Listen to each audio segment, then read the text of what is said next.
Oi, gente, boa tarde. Boa tarde a todo mundo que está aqui nos acompanhando, os pontos focais do projeto do professor tutor Anos Finais nas diretorias de ensino, os gestores escolares, professores tutores nas escolas. Eu sou a Jennifer, faço parte da coordenadoria pedagógica, estou aqui com a Keila. Boa tarde a todos. E com a Mônica, que está nos acompanhando também. Boa tarde.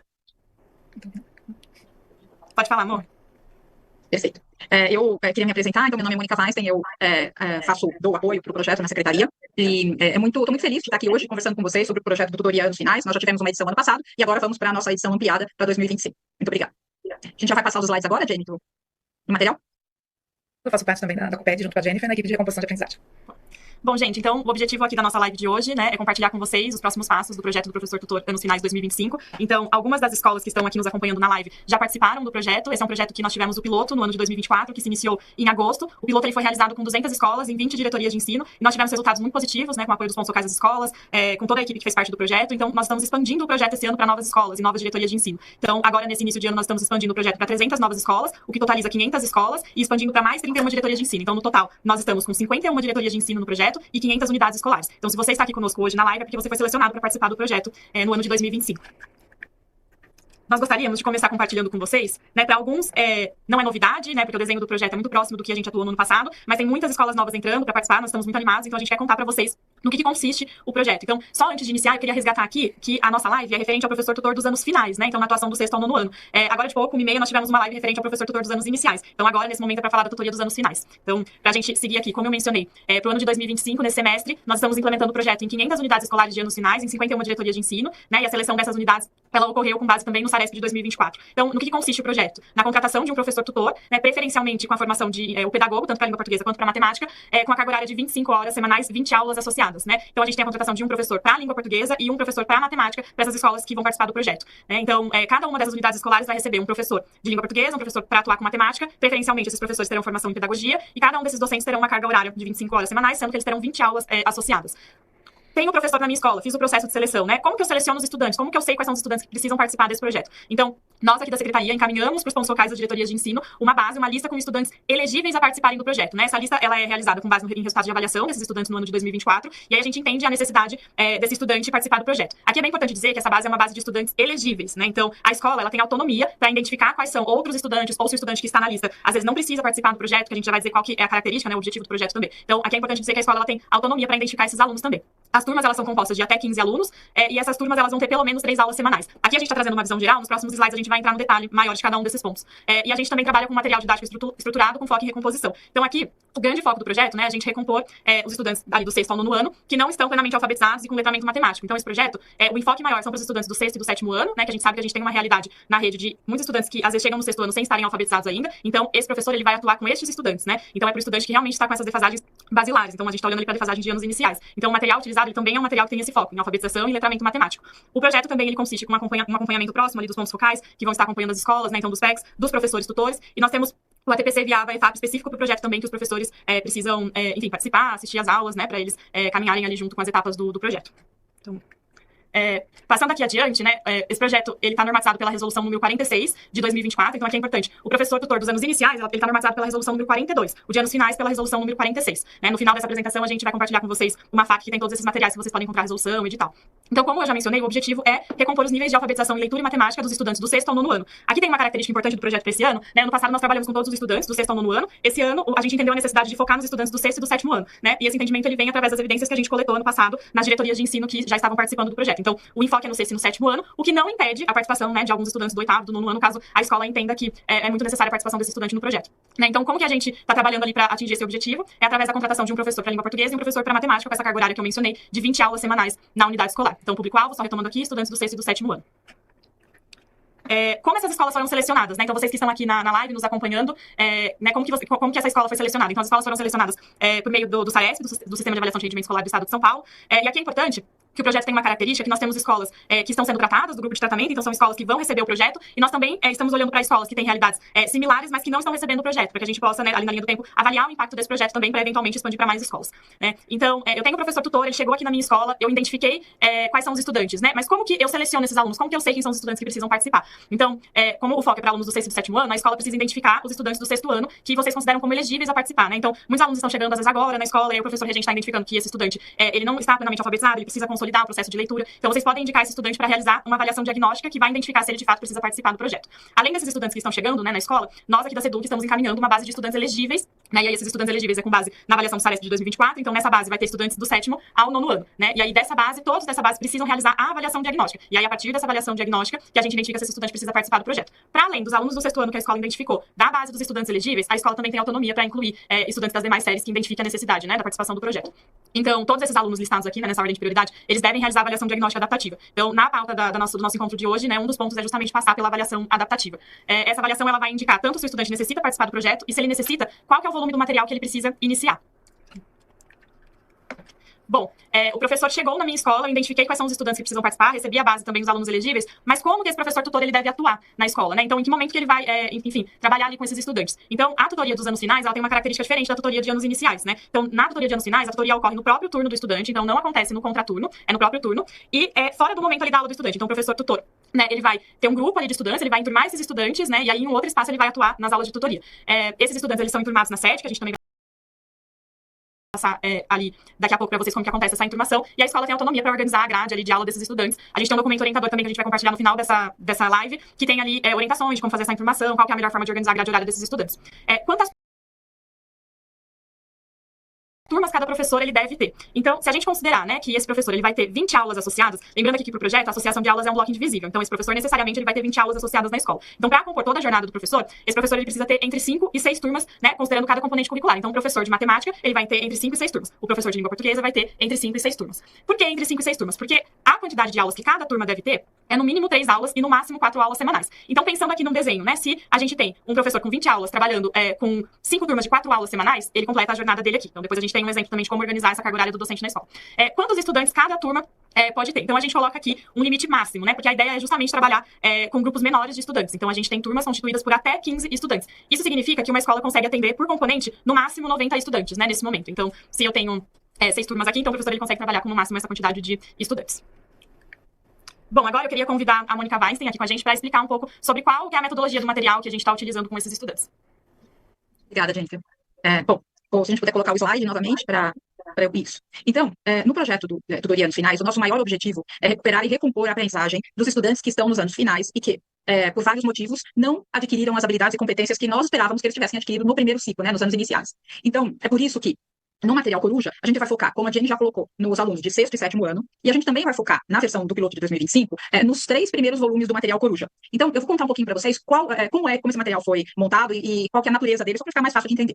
O material Coruja, ele foi desenvolvido como um material que ele é complementar, né? Então, ele não é um material que é para substituir o material didático, e além disso, ele é um material que foi desenvolvido para complementar defasagens dos anos iniciais. Portanto, vocês vão perceber que a própria linguagem, né, a identidade visual do material, ela remete a conteúdos dos anos iniciais. Isso, na experiência que a gente teve no ano passado, não foi um impeditivo para que os alunos se engajassem e usassem bastante material. E é importante que vocês, tutores, professores e gestores, que a gente entenda o benefício que existe para um estudante que cursa os anos finais e que, ao usar esse material, começa a perceber que ele está aprendendo, ele está evoluindo, né? Porque a gente está pensando aqui, principalmente nos estudantes que não se alfabetizaram, quer seja letramento em leitura ou em matemática. Então, a hora que esse estudante começa a perceber que ele tem um material que é, sim, claro, um material mais fácil, mas que, porém, é um material com o qual ele consegue interagir, consegue se desenvolver, o valor disso, ao longo do projeto que nós acompanhamos, ele foi muito maior do que a percepção, claro, que ele já tem de que existe ali um atraso dele em relação aos colegas da tá? Então, é importante a gente entender isso, de que, de fato, é um material que permite que ele adquira esses conceitos que são muito estruturantes. A gente tem, então, um foco.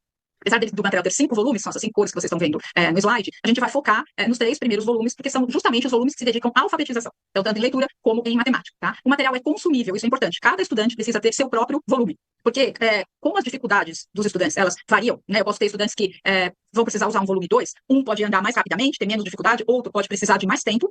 Portanto, é muito importante que cada um tenha acesso ao seu próprio caderno, né? Ele é consumível, ele é para o estudante. E aí cada unidade vai se organizar para distribuir esses exemplares dentro dos alunos que forem indicados para participar da tutoria. E, como a Jenny já colocou, existe uma avaliação que vai poder distribuir e dizer para a gente qual que é o volume que melhor se adequaria para cada estudante. Próximo.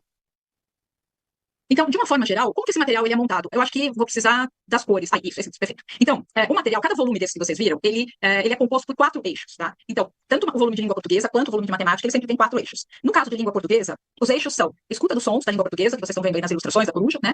Sistema de escrita alfabética, leitura e compreensão do texto e produção de texto. São 4 eixos de português e 4 eixos de matemática, que são números, operações, espaço e forma, grandezas, medidas e tratamento da informação. Então, isso é importante porque vocês vão ver que o material começa sempre pelo primeiro eixo. Então, em matemática, por exemplo, começa por números. E é importante que o estudante comece naquele eixo, porque existe uma sequência. Então, existem conteúdos que eu preciso que ele domine em números antes de eu partir, por exemplo, para operações. Então, o material deve ser usado nessa sequência. Além disso, dentro de cada um desses 4 eixos que compõem o volume, vocês vão perceber que as páginas têm cores diferentes. Por quê? Porque cada eixo ele está distribuído em 4 níveis, que a gente colocou cores diferentes para facilitar a identificação. Um nível vermelho, amarelo, verde e azul. O que significa isso? Significa que dentro de um determinado eixo, por exemplo, números, eu começo de um nível bem simples, que é vermelho, por exemplo, contagem ainda de objetos concretos. Vamos pensar primeiro ano, né, volume 1, me imaginar um aluno que por algum motivo chegou nos anos finais e ele ainda não adquiriu o conceito de números. Então a gente vai partir de conceitos como numerosidade, como contagem, para que ele possa adquirir aos poucos o conceito e usar os números. Então a gente parte do vermelho, na mesma sequência, ele terminou as páginas vermelhas, ele vai para a parte amarela, e ele vai para a parte verde, né, e azul. O que acontece aqui? O nível vermelho significa que aquelas atividades foram desenvolvidas para alguém que está bem abaixo da expectativa, tá? Então vamos imaginar o seguinte, vocês estão na avaliação, a gente percebeu que um determinado estudante ficou com o volume 3, ele tem dificuldade para ler e para produzir pequenos trechos de texto, e isso equivaleria mais ou menos ao volume 3. E aí, quando eu começo no nível vermelho do 3, significa que para um conteúdo de anos, de terceiro ano, aquele aluno estaria bem abaixo da expectativa. Quando ele chega nas atividades de amarelo, são atividades um pouco abaixo da expectativa. Verde já é na expectativa para o terceiro ano. Só que, como eu tenho um aluno que é de sexto e sétimo, na expectativa para terceiro, ainda é, claro, bastante atrasado para ele, né? Então a gente pode permitir que ele avance até o nível azul, que é um nível que é além da expectativa. Além da expectativa para um terceiro ano, mas não para um aluno de sexto ou sétimo, tá? Sempre que vocês tiverem. Qual que é o segredo? Por que a gente quer que o material seja usado dessa forma, nessa sequência de eixos e nessa sequência de níveis? Porque a gente consegue perceber justamente onde é que está a dificuldade do estudante, onde é que ele para. E é exatamente naquele lugar, né, naquela dificuldade que ele tem, que você, tutor, tutora, professor, professora, gestor, enfim, vocês vão precisar fazer uma mediação e vão ter a oportunidade de deixar aquele estudante tirar a dúvida dele, vencer a dificuldade que ele tem, a compreensão que ele tem, que está impedindo ele de evoluir. Então, é um material que dá a oportunidade de a gente passar, né, novamente por conteúdos que ele já teve na escola e por algum motivo não foram suficientes para que ele se desenvolvesse e dominasse aquilo que a gente espera que ele dominasse no sexto, sétimo, oitavo e novo. Tá? Então, é muito importante que o material seja usado dessa forma. Próximo. Aqui eu coloquei alguns exemplos só para mostrar para vocês sobre, ainda na composição do material, quando vocês abrirem o material, os volumes, vocês vão perceber o seguinte: para cada volume de primeiro ano, volume 1, volume 2, volume 3, a gente tem sempre 2 histórias que compõem cada volume. Então, quando o material foi desenvolvido, a gente imaginou que existe uma parte do material que é um primeiro semestre, e para esse primeiro semestre a gente tem uma história, e todas as atividades do caderno vão se desenvolver em torno daquela história, e a mesma coisa para o segundo semestre. Então, volume 1 eu tenho 2 histórias, volume 2, 2 histórias, e volume 3, 3 histórias. Por que as histórias são importantes? E por que a gente precisa que vocês leiam as histórias para eles, explorem as histórias, não só do ponto de vista da narrativa oral da história, da exploração do texto da história, mas também das ilustrações das histórias. Vocês vão perceber que o material Coruja ele é bastante ilustrado. E isso é um ponto importante, tanto no engajamento do estudante, como também para aumentar o repertório dele, para a gente poder ter mais informação que permita que exista uma redundância sobre o que ele está aprendendo. Então, eu dou pistas contando a história, lendo a história em voz alta, deixando que ele explore o texto, deixando que ele veja as ilustrações e todas as atividades que estão baseadas naquela história. É redundância de propósito para poder facilitar a aprendizagem. Além disso, embora a história tenha uma narrativa, por exemplo, uma das histórias é a história dos três porquinhos, tá? Que é um conto, né? Então, a partir disso, a gente tem um conto de fadas, a gente vai usar para explorar, vamos supor que eles se interessem. Vocês percebem que é uma turma que tem interesse por questões de lobos, de animais. Vocês podem usar outros recursos para explorar aqui também. Podem usar literatura científica que fale sobre lobos, para explorar o material, podem usar outras obras de ficção, como, por exemplo, a história do Chapeuzinho contada pelo lobo, né, que é uma outra versão. Enfim, existe sempre a possibilidade de vocês expandirem, desde que respeitem a narrativa do material e a sequência do material. Mas vocês podem enriquecer, claro, sempre que tiverem oportunidade, a experiência do estudante. Então, é importante usar as histórias, as ilustrações das histórias, e podem sim usar mais textos, outras histórias, outras referências, músicas, vídeos que permitam e aumentem o engajamento. A outra parte, né, que eu coloco aqui como dois, são as atividades propriamente ditas. Vocês vão perceber que as atividades todas têm como base a história, né? E o que acontece? Elas começam com atividades mais fáceis, no nível vermelho, vão ficando um pouco mais difíceis e no nível azul aumenta bastante a complexidade. Garantam que, pelo menos, eles consigam completar tudo que é de nível vermelho, amarelo e verde. Tá? Porque verde corresponde ao que é esperado para aquele ano que ele está desenvolvendo. Então, se for um conteúdo de terceiro ano, por exemplo, eu espero que ele chegue até o verde. O azul seria do próximo ano. Ele pode, claro, se ele conseguir fazer ali com vocês, ou você pode simplesmente deixar de fora o azul e passar para o próximo eixo. Se você achar que ele ainda tem bastante dificuldade para completar o verde, tá? Mas, pelo menos, vermelho, amarelo e verde, a gente pede sempre que desenvolva até o fim. Tá? Mesmo que demore, para que ele possa, de fato, adquirir aquilo. E, claro, como vocês vão ver hoje ainda na live, existe daí o complemento das tarefas. As tarefas foram desenvolvidas também em cima do material, em cima dos volumes, para que ele tenha a oportunidade de se desempenhar, né, retomar aquilo que ele fez durante a semana no material impresso.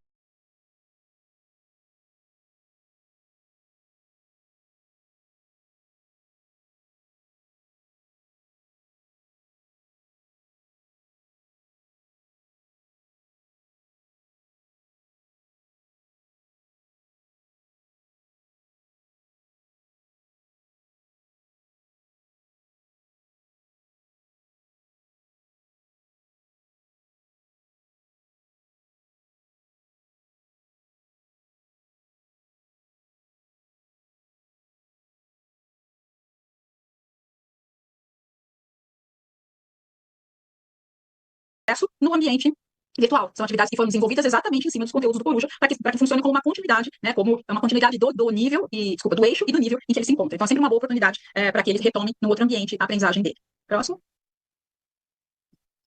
Então, aqui já encerra a minha fala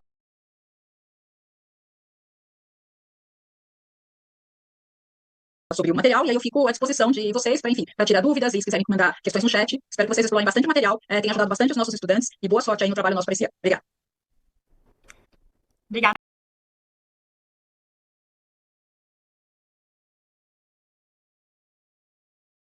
Obrigada, Mônica. Tem uma pergunta aqui que eu acho que é bem relevante da gente explorar, se o material é consumível, né? Então, sim, esse material é consumível, né? Então, é para o estudante realizar as atividades nesse material. Todas as escolas do piloto, do professor tutor dos anos finais, elas, né, algumas já receberam, outras estão nesse processo de receber os materiais.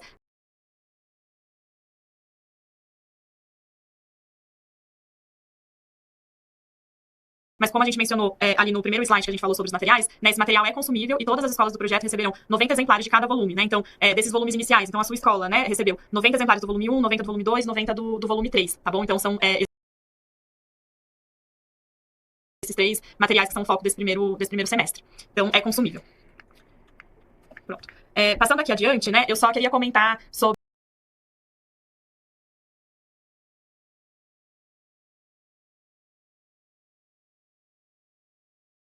algumas perguntas que tem aqui no chat até o momento. Primeiro, sim, esse material ele vai ser compartilhado, o material da live de hoje. A lista... A semana que eu estou fazendo esse registro de evolução, o status da tutoria em andamento.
documento, igual o componente, né, que eu estou fazendo o registro. Essa diagnóstica adaptativa já está registrada, a partir de agora.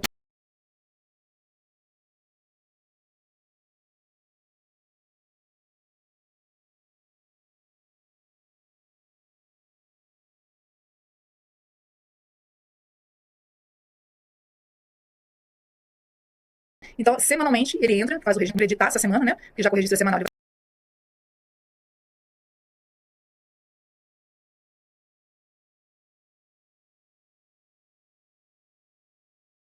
correspondente ao volume, à parte, ao eixo e ao nível que o professor salvou naquela semana.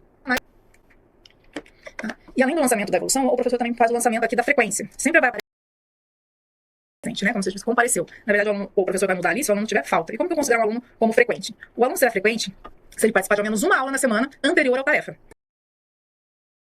Antes da aula do tarefa, né, para que no dia da aula do tarefa o aluno já esteja com a tarefa atribuída. Então, quando ele for lançar, né, a aula antes do tarefa, ele vai avaliar se esse aluno esteve presente em pelo menos uma das aulas daquela semana. Se ele esteve presente, ele está como frequente.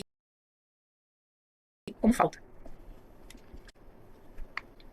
E vamos agora para os nossos próximos passos. Bom, pessoal, a gente tá com um tempo já mais apertado aqui.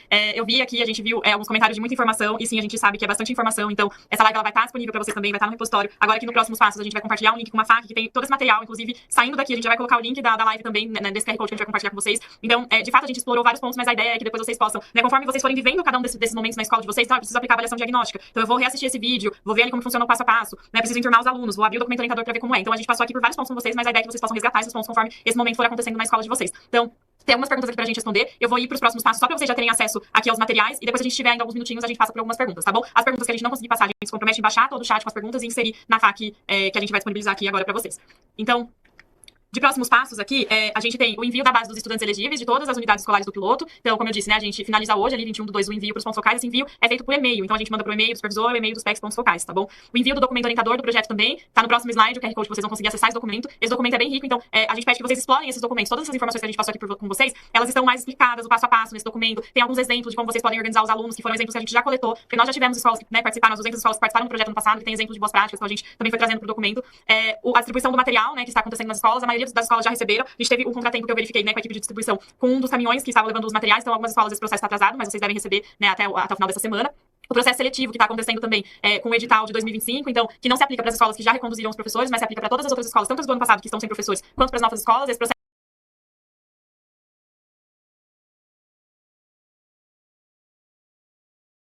ele está acontecendo, né? Então ele finaliza, está previsto para finalizar ali no dia 26, então na próxima semana, e o início do professor na escola. Então as escolas do piloto já iniciaram no dia 3 de fevereiro, então já aplicaram essa sondagem, a sondagem que foi impressa com os estudantes, e a partir do dia 26 a gente começa também com tutores iniciando nas outras escolas. Tinha uma pergunta até que vale resgatar aqui, que eu imagino que é de alguém da diretoria de ensino, mas a DEA conseguiu antecipar, esse professor ele pode começar antes? Sim, né?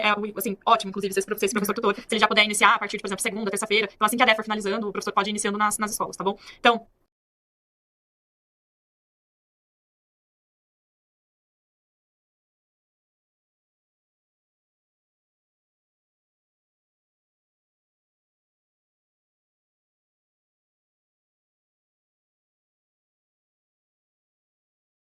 a gente tem um próximo passo ali também da aplicação da avaliação diagnóstica digital, que está prevista do dia 25 ao dia 14, então só para resgatar, o ideal é que essa aplicação ela já ocorra na semana que vem, né? Então nas escolas que o professor tutor ainda não tiver iniciado, que a equipe gestora se articule para conseguir ir aplicando essa prova, né, essa avaliação já com os estudantes. Tem um processo de informação dos estudantes, as escolas do piloto de 2024, elas precisam finalizar o quanto antes a informação dos estudantes, tá? Essa é uma informação bem importante, uma dúvida que estava aqui. Ah, mas eu já apliquei o registro impresso, porque eu já iniciei na escola, e aí eu vou precisar aplicar a avaliação diagnóstica adaptativa digital? Sim, porque como a Keila trouxe aqui, essa avaliação, ela não dá pra gente só o ponto de partida do aluno, ela mostra pra gente o impacto ali também, né, do projeto ao final desse semestre. Mas você não precisa reenturmar esse estudante de novo com base nesse relatório, né? Você já realizou a enturmação desse aluno, continua com a aula, né, onde você enturmou esses estudantes.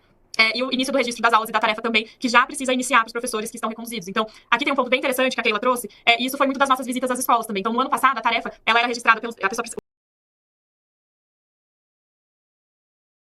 o professor precisava entrar no CMSP, procurar um localizador. Então, a gente trouxe tudo para o ambiente da sede, então você vai registrar ali como um diário de classe mesmo, né, semanalmente, a evolução desse estudante, e agora a tarefa ela é disparada automaticamente e individualmente. Então, isso é uma super melhoria que a gente tem em relação ao ano passado, porque ano passado a tarefa era para a turma, o professor precisava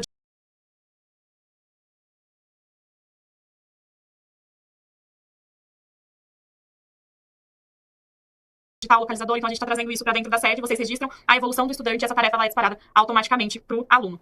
E aqui também nesse slide, vou pedir para colocar em um slide aqui de novo, tem, né, entenda qual que é o seu papel ali no projeto. A gente colocou aqui um QR Code, e nesse QR Code, vocês vão ter acesso ali a um documento que tem o papel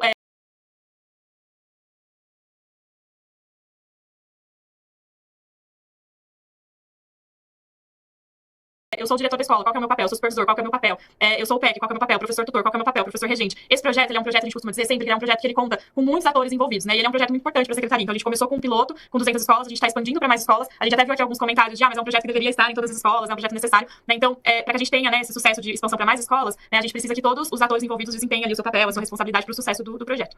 Então, tem aqui esse QR Code, esse material também vai estar disponível para vocês. E um próximo aqui, que é um material super importante, né? Então, vou até deixar um pouco mais de tempo dele aqui na tela para vocês escanearem. Vocês vão ter acesso a uma FAQ do professor tutor. Então, tudo que a gente passou aqui, vocês podem conseguir acessar através dessa FAQ. Então, tem informações sobre o projeto, informações sobre o material didático, sobre avaliação diagnóstica, sobre como enturmar os alunos, sobre a tarefa. E tem um link que a gente colocou ali também de acesso a lives. A gente vai colocar depois o link, né, dessa live para vocês terem acesso. Aqui é importante que essa FAQ é uma FAQ viva, né? Então, com base nas informações que vocês passaram até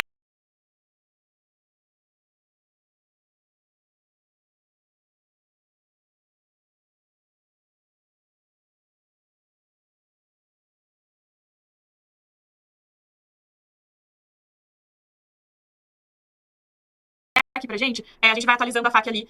Tem alguns comentários aqui de muitas informações. Eu vou resgatar aqui de novo. A gente sabe que foi uma live extensa, muitas informações passadas aqui pra vocês, né? Então,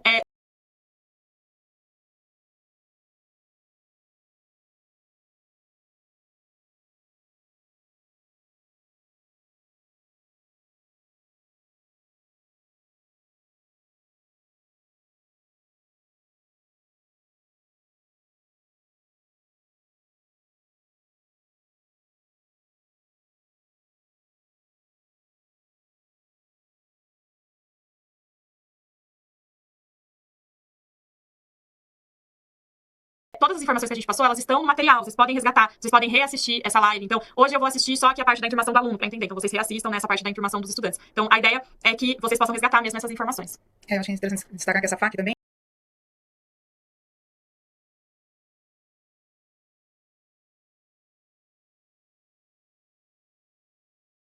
a gente está criando ela para concentrar também as informações, para vocês terem um único canal ali para buscar as informações, né? E concentrar as dúvidas, porque a sua dúvida pode ser a dúvida do outro, né? E aí a gente já consegue ajudar, e conforme as dúvidas forem surgindo, tanto aqui como chegando até a gente, essa FAQ é atualizada, né? A gente atualiza sempre o mais rápido possível, para ir tentando auxiliar a todos, né, na execução do projeto o mais rápido possível.